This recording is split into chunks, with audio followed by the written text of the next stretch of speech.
नमस्ते विद्यार्थियों, आप सबको देखकर खुशी हुई। आइए आज की शुरुआत एक कहानी से करते हैं। विजया के पापा सेना में मेजर थे। सीमा पर आतंकवादियों से लड़ते हुए हाल ही में वे शहीद हो गए। इसके बाद भी विजया अपना जीवन सामान्य तरीके से जी रही थी, जैसे कि कुछ हुआ ही ना हो। विजया के दोस्त इस बात से बहुत हैरान थे। उसके कुछ दोस्तों को लग रहा था कि वह ये कैसे कर पाई। उसने कहा, मेरे साथ घर चलो, मैं समझाती हूँ। विजया ने कहा, पापा के निधन के बाद मैं बहुत दुखी थी, पर माँ ने मुझे कुछ दिखाया जिससे मेरा नज़रिया ही बदल गया। इसके लिए मैं उनकी आभारी हूँ। मैं तुम्हें भी वह दिखाती हूँ। चलो किचन में चलते हैं। विजया ने 3 पतीलों में पानी भरा। पहले पतीले में उसने गाजर डाले, दूसरे में अंडे और तीसरे में कॉफ़ी के दाने। उसने तीनों पतीलों को उबलने के लिए रख दिया। करीब 20 मिनट के बाद उसने गैस बंद कर दी। उसने गाजर निकालकर एक कटोरी में रखी, फिर अंडे एक कटोरी में रखे और एक कटोरी में कॉफ़ी वाला पानी रखा। फिर उसने अपने दोस्तों से पूछा, बताओ तुम्हें यहाँ क्या दिख रहा है? गाजर, अंडे और कॉफ़ी, उन्होंने कहा। उसने अपने दोस्तों से कहा कि वे गाजर को छू कर देखें। उन्होंने देखा कि गाजर नरम हो गई थी। फिर उसने कहा कि वे एक अंडा निकालकर उसे तोड़ें। अंडे का छिलका निकालने के बाद उन्होंने देखा कि अंडा सख्त हो गया था। अंत में उसने उन्हें कॉफ़ी चखने को कहा। दोस्तों ने जायकेदार कॉफ़ी को चखा। फिर उसके दोस्तों ने पूछा, विजया तुम क्या कहना चाहती हो? विजया ने समझाया कि इन सब चीज़ों को एक ही परिस्थिति से गुजरना पड़ा है, उबलता हुआ पानी। पर हर एक चीज़ की प्रतिक्रिया अलग थी। गाजर बहुत सख्त थी, पर उबलते हुए पानी में नर्म और कमज़ोर पड़ गई। अंडा बहुत नाजुक था। उसके पतले छिलके ने अंदर के पदार्थ को सुरक्षित रखा था, पर उबलते हुए पानी में वह सख्त हो गया। पर कॉफ़ी के दाने सबसे अलग थे। उबलने के बाद उन्होंने पानी को ही बदल दिया। इनमें से तुम क्या हो? उसने अपने दोस्तों से पूछा। जब कोई परेशानी तुम्हें दस्तक देती है तो तुम्हारी प्रतिक्रिया क्या होती है? तुम गाजर हो, अंडा हो या फिर कॉफ़ी के दाने हो? उसने और समझाते हुए कहा, इस तरह सोचो, मैं क्या हूँ? क्या मैं गाजर हूँ जो ताकतवर दिखता है, पर दर्द और कठिनाई से मुरझाकर अपनी ताकत खो देता है? क्या मैं अंडा हूँ जिसका दिल बहुत कमज़ोर है, पर गर्मी से वह बदल जाता है? क्या मैं पहले तरल था, पर मृत्यु, कठिनाई, आर्थिक तंगी या किसी परेशानी के बाद सख्त हो गया हूँ? क्या मेरी छाल वैसी ही दिखती है, पर अंदर से मैं कड़वाहट से भर गया हूँ और सख्त दिल वाला हो गया हूँ? या फिर मैं कॉफ़ी के दानों जैसा हूँ? कॉफ़ी के दाने गर्म पानी को बदल देते हैं। वही पानी जो उन्हें तकलीफ़ देता है, वह उसे परिवर्तित कर देते हैं। जब पानी गर्म होता है तो वह अपनी खुशबू और रंग उसमें डाल देते हैं। अगर तुम कॉफ़ी के दानों जैसे हो कि जब परिस्थितियाँ सबसे खराब होती हैं तो तुम बेहतर बन जाते हो और अपने आसपास की परिस्थिति को बदल देते हो। जब अंधेरा छा जाता है और सबसे कठिन समय आता है, तब क्या तुम और बुलंद हो जाते हो? तुम गाजर हो, अंडा हो या फिर कॉफ़ी हो? विजया ने कहा, पहले मैं गाजर जैसी थी और कभी कभी अंडे जैसी, पर जब मेरी माँ ने मुझे यह समझाया तो मुझ में बदलाव आया। और मैं कॉफ़ी के दानों की तरह बनने लगी।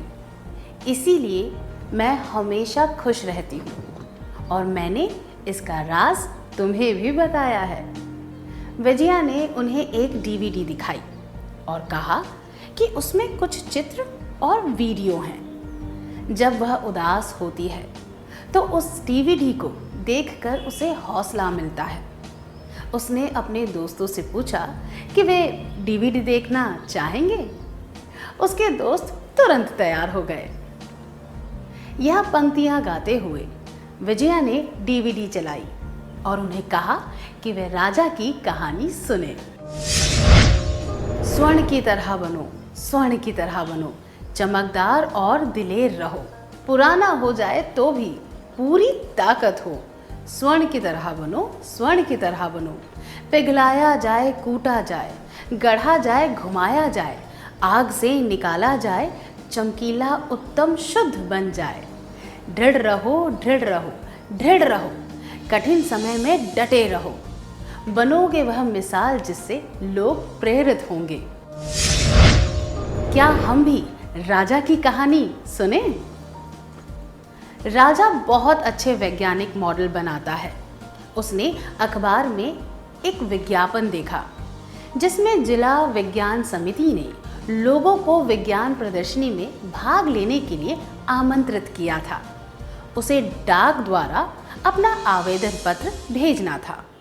उसमें लिखा था कि नाम दर्ज होने के बाद प्रदर्शनी के पहले उसे अनुमति पत्र मिलेगा। राजा ने अपना आवेदन भेज दिया। प्रदर्शनी के एक सप्ताह पहले तक उसे समिति से कोई जवाब नहीं मिला। जब उसने समिति में फ़ोन किया तो उसे यह सुनकर धक्का लगा कि उन्हें उसका कोई आवेदन पत्र मिला ही नहीं था। आवेदन भेजने की आखिरी तारीख जा चुकी थी। हताश होकर राजा ने अपने विज्ञान के शिक्षक से बात की, जिन्होंने उसे भाग लेने के लिए प्रोत्साहित किया था। क्या आपने कभी चींटियों को ध्यान से देखा है? जब वे खाना ले जा रही होती हैं और रास्ते में कोई रुकावट आ जाती है तो वे उस टुकड़े को वहीं छोड़कर दूसरा खाना ढूंढने लग जाती हैं। इसी तरह दुर्भाग्यवश अगर हमारा एक मौका छूट जाए तो हमें उसका शोक मनाने की जगह आगे बढ़ना चाहिए और नया मौका ढूंढना चाहिए। चलिए फिर से विजया और उसके दोस्तों के बारे में सुने। विजया ने कहा, जब भी मैं कोई अवसर गवा देती हूँ तो मैं राजा की कहानी याद करती हूँ। इससे मुझे हौसला मिलता है कि यह कठिनाई भी गुजर जाएगी और मैं नए अवसर खोजने लगती हूँ। वॉल्ट डिज्नी की ये पंक्तियाँ कहते हुए उसने अगला वीडियो चलाया। मैंने ठान लिया कि मैं सफल बनूंगा। मैंने ठान लिया कि मैं अवसर खोजूंगा और उनका इंतज़ार नहीं करूंगा। मैंने ठान लिया कि हर एक समस्या को हल ढूंढने के अवसर के रूप में देखूंगा। मैंने ठान लिया कि मैं हर एक रेगिस्तान को बगीचा ढूंढने के अवसर के रूप में देखूंगा। मैंने ठान लिया कि मैं हर रात को एक रहस्य के रूप में देखूंगा जिसे हल करना है। मैंने ठान लिया कि मैं प्रत्येक दिन को खुश रहने के अवसर के रूप में देखूंगा। क्या हम वॉल्ट डिज्नी के बारे में और जानें? वॉल्ट डिज्नी ने मिकी माउस, डोनाल्ड डक जैसे विश्व प्रसिद्ध कार्टून बनाए हैं। वे डिज्नीलैंड जैसे थीम पार्क के रचयिता हैं। अखबार के एक संपादक ने उन्हें नौकरी देने से इनकार कर दिया था क्योंकि उसके अनुसार उनमें कल्पना शक्ति और नए विचारों की कमी थी। आगे चल के वे फिल्म निर्माता, निर्देशक, एनिमेटर, वॉइस एक्टर, उद्योगपति, मनोरंजन कलाकार, विश्व प्रसिद्ध व्यक्तित्व और समाज सेवी बने। ऐसी कठोर आलोचना सुनकर उन्हें बहुत ठेस पहुंची होगी, पर क्या वॉल्ट डिज्नी इस असफलता से निराश होकर जीवन में रुक गए? बिल्कुल भी नहीं।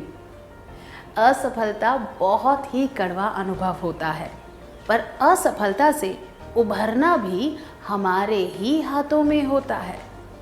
असफलता सफलता की राह में केवल एक बाधा है। यह समझने के लिए बहुत ही सकारात्मक आत्म जागरूकता की आवश्यकता होती है।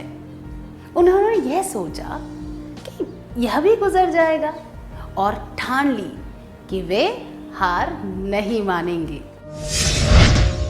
विजया ने कहा कि जब भी वह पराजय या असफलता का सामना करती है, तब वह वॉल्ट डिज्नी के अनुभव को याद करके खुद को मजबूत कर लेती है। उसे यह विश्वास होता है कि पराजय हमेशा नहीं रहेगी और वह सफल होने के लिए प्रयास करती है। इस सुनहरे शब्दों को हमेशा याद रखिए। यह भी गुजर जाएगा, मैं हिम्मत नहीं हारूंगा या हारूंगी।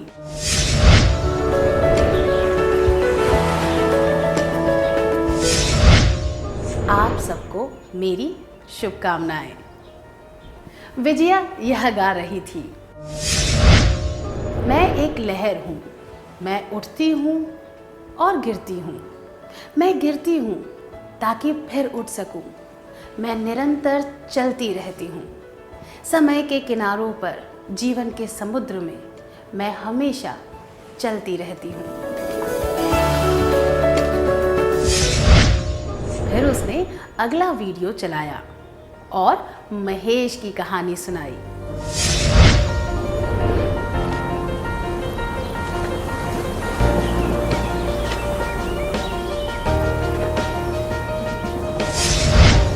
क्या हम महेश की कहानी सुने? महेश एक टेलर था और छोटी मोटी कमाई से अपना घर चलाता था। किसी अप्रत्याशित घटना की वजह से उसके मालिक को दुकान बंद करनी पड़ी। महेश की तरह और भी लोगों की नौकरी चली गई। अब महेश को क्या करना चाहिए? 1. नौकरी जाने का शौक मनाना चाहिए। 2. पैसे कमाने के लिए आसान तरीके ढूंढने चाहिए। 3. अपनी एक सिलाई की दुकान खोलनी चाहिए।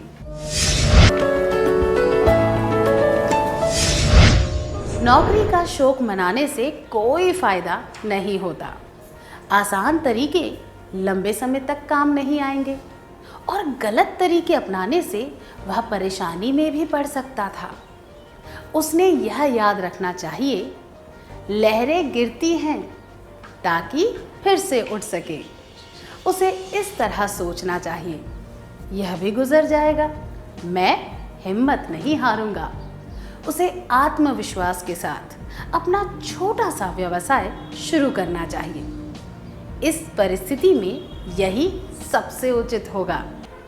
विजया ने कहा, महेश की कहानी से मुझे मेहनत करने की प्रेरणा मिलती है।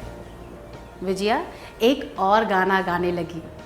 वह गीत है, गेंद की तरह बनो, गेंद की तरह बनो, गिरकर वापस उठती है, कभी डूबती नहीं है। तुम भी गम में मत डूबो, हौसले बुलंद रखो, गेंद की तरह उठो, गेंद की तरह उठो। फिर उसने कहा, चलो सुजाता की कहानी सुनते हैं। क्या हम भी वह कहानी सुने? यह सुजाता है। सन 2001 में दुर्घटना की वजह से उसका शरीर कंधों के नीचे से अपाहिज हो गया। वह केवल 21 वर्ष की थी। जिन लोगों को वह अपना दोस्त समझती थी, धीरे धीरे उसे छोड़कर चले गए। वह अकेली रह गई। सन 2004 में उसके पिता की भी मृत्यु हो गई। उसका स्वभाव ऐसा था कि वह आर्थिक, शारीरिक या मानसिक रूप से किसी पर भी निर्भर नहीं रहना चाहती थी। आपको क्या लगता है उसने क्या किया होगा? एक, परिस्थिति से हार मानकर दूसरों से सहायता मांगी होगी। 2, अपनी कमियों को ध्यान में रखते हुए आत्मविश्वास के साथ कोई व्यवसाय शुरू किया होगा। 3, आत्मदया में डूब गई होगी।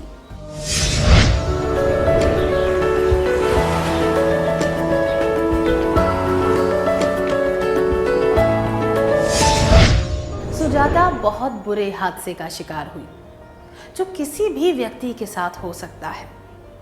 वह जीवन भर के लिए अपाहिज हो गई और दोस्तों वह सहायकों का साथ भी छूट गया। पर इन परिस्थितियों में भी उसमें सफल बनने की और आत्मनिर्भर होने की इच्छा थी। वह अपनी इच्छा को पूरा करने में जुट गई। उसने खुद से और परिस्थिति से कभी हार नहीं मानी। उसने शेयर बाजार के बारे में सीखना शुरू कर दिया और शेयर खरीदने बेचने का काम करने लगी। जिस तरह गेंद को कितना भी डुबाओ वह ऊपर उठ जाती है, उस तरह ही उसने भी ऊपर उठने की ठान ली थी। शेयर बाजार का काम करने के अलावा उसने कपड़ों का व्यापार भी शुरू किया, जिससे अन्य लोगों को भी रोजगार मिला। उसके जीवन से हमेशा सबको प्रेरणा मिलेगी। विजया ने कहा, जब भी मैं हताश हो जाती हूँ या अकेला महसूस करती हूँ तो मुझे सुजाता के जीवन से प्रोत्साहन मिलता है। उसने इन शब्दों को जी कर दिखाया है, यह भी गुजर जाएगा, मैं हिम्मत नहीं हारूंगी या हिम्मत नहीं हारूंगा। क्या अब हम सत्र का सार संक्षेप कर लें? अनजानी कठिनाइयों का सामना करने के लिए हमें दृढ़ रहना चाहिए। उसमें छुपे हुए फायदों के बारे में सोचना चाहिए। अपने आत्मविश्वास को डगमगाने नहीं देना चाहिए। हिम्मत के साथ डटे रहना चाहिए।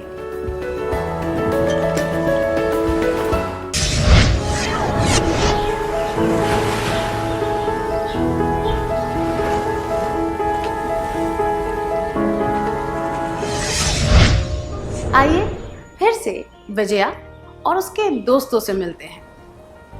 विजया के दोस्त यह जानने के लिए उत्सुक थे कि डीवीडी में और भी वीडियो है या नहीं।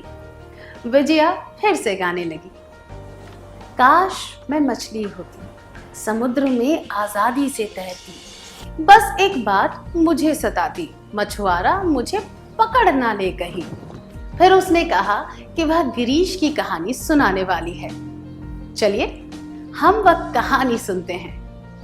गिरीश जब 12वीं कक्षा में था तब एक दुर्घटना में उसके माता पिता का देहांत हो गया।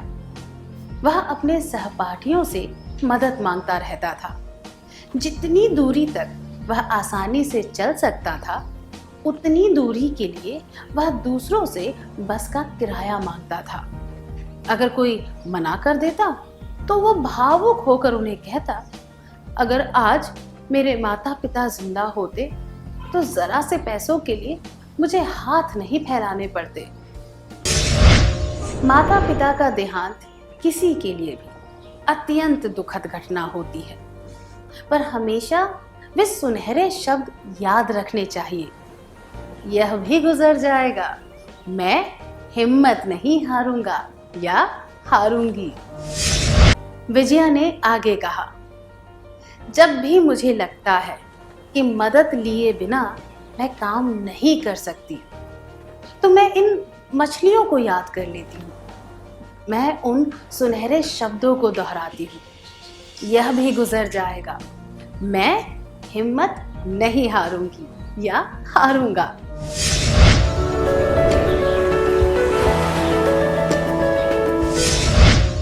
फिर वह एक और गीत गाने लगी, उस नाविक को देखो, उस नाविक को देखो, साहस से संघर्ष कर रहा है, तूफानी समुद्र में अपनी नाव को डूबने से बचाने के लिए। यह याद रखना, यह याद रखना, जीवन में जब तूफान आए, नाविक की तरह बनना साहसी। फिर उसने कहा, अब मैं तुम्हें यामिनी की कहानी सुनाऊंगी। आइए हम भी यह कहानी सुने। यामिनी ने राज्य स्तरीय संगीत प्रतियोगिता में भाग लिया। पहले के चरण उसने आसानी से पार कर लिए और वह फाइनल में पहुंच गई। फाइनल में वह केवल आधे अंक से पिछड़ने की वजह से हार गई। प्रतियोगिता के बाद जब उसका इंटरव्यू लिया गया, तब भी हारने के बावजूद वह बहुत सकारात्मकता से बात कर रही थी। उसने कहा, मैंने पूरा प्रयास किया था और मुझे इस बात की बहुत खुशी है। किसी भी प्रतियोगिता में अंत में एक ही विजेता होता है, पर हर एक प्रतियोगी फाइनल में पहुंचने के लिए पूरा प्रयास करता है। विजया ने कहा, जब पथ बहुत ही मुश्किल होता है और जीत असंभव लगती है, तो मैं उस नाविक के चित्र को और यामिनी की कहानी को याद करती हूँ। मुझे यह एहसास होता है कि चुनौतियों के समय मुझे अपना सबसे अच्छा प्रदर्शन देना चाहिए और मैं पूरा प्रयास करती हूँ। विजया ने खलील जिब्रान के ये शब्द दोहराए। कठिनाइयों का सामना करने से इंसान मजबूत हो जाता है। सबसे मजबूत व्यक्ति वे हैं जिन्होंने सबसे ज्यादा घाव सहे हैं। उसने एक कविता की यह पंक्तियां भी सुनाई। कांटेदार तार रूह को छलनी कर देते हैं, उस रूह के चिथड़े साथ मिलकर गुलाब का रूप लेते हैं। फिर उसने ये चित्र बताए।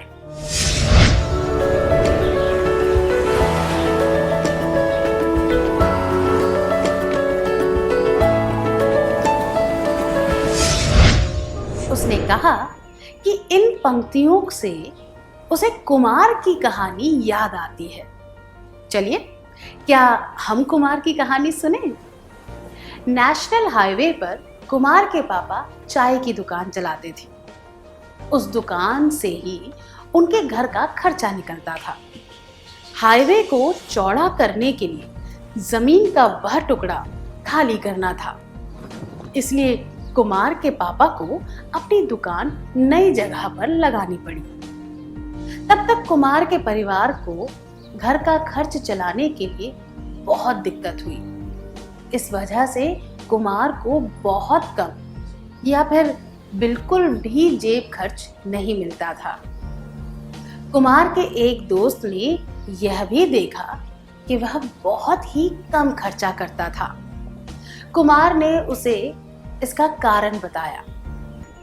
जीवन फूलों की सेज नहीं होती, उसमें कांटे भी होते हैं।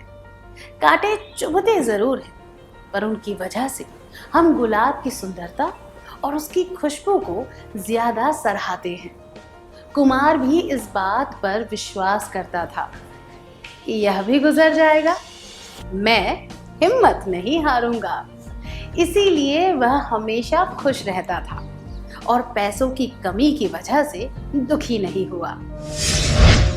विजया ने बताया, जब जीवन के हालात बहुत बुरे हो गए और दुख छा गया, तब मैंने गुलाब के वे चित्र और कविता की उन पंक्तियों को याद किया। मैं वह सुनहरे शब्द दोहराती रही, यह भी गुजर जाएगा, मैं हिम्मत नहीं हारूंगी। इससे मुझे बहुत हिम्मत मिली। उसने कहा कि कठिन समय से गुजरना बहुत कष्टप्रद होता है, पर उसके बहुत सकारात्मक परिणाम भी होते हैं। विजया ने याद किया कि उसकी माँ ने क्या कहा था। कठिन परिस्थिति झेलने का सबसे बड़ा फायदा यह है कि इससे उस व्यक्ति के साहस का परीक्षण हो जाता है। एक बार साहस आ जाए तो परिस्थिति को देखने का नजरिया बदल जाता है। लोग उस मुसीबत के नए हल ढूंढने पर मजबूर हो जाते हैं। इस अनुभव से उनका ज्ञान भी बढ़ जाता है और उनमें जीवन के संघर्षों का सामना करने का आत्मविश्वास आता है। वे दूसरों के दुख और परेशानियों को अच्छी तरह समझ पाते हैं। जीवन में सबके सामने परेशानियां आती हैं, पर हम उस परेशानी को किस तरह दूर करते हैं, इससे ही जीतने वालों और हारने वालों के बीच का फर्क पता चलता है। मेरे पिता की मृत्यु के बाद मैंने वे सुनहरे शब्द हमेशा याद रखे, यह भी गुजर जाएगा, मैं हिम्मत नहीं हारूंगी। कठिन परिस्थितियों में कई लोग इतने दुखी हो जाते हैं कि वे खुद का ध्यान नहीं रखते। अपना ध्यान रखने का एक तरीका है रोज पौष्टिक खाना खाना, ताकि प्रत्येक दिन का सामना करने की ताकत मिल सके। शारीरिक और मानसिक रूप से सक्रिय रहने से शरीर का पूरा व्यायाम हो जाता है, जिससे काम करने की शक्ति मिलती है। कठिनाइयों का सामना करते समय लोग अक्सर एक बहुत बड़ी गलती करते हैं, वे दूसरों से अलग हो जाते हैं। इससे अत्यंत निराशावादी विचार आने की संभावना बढ़ जाती है।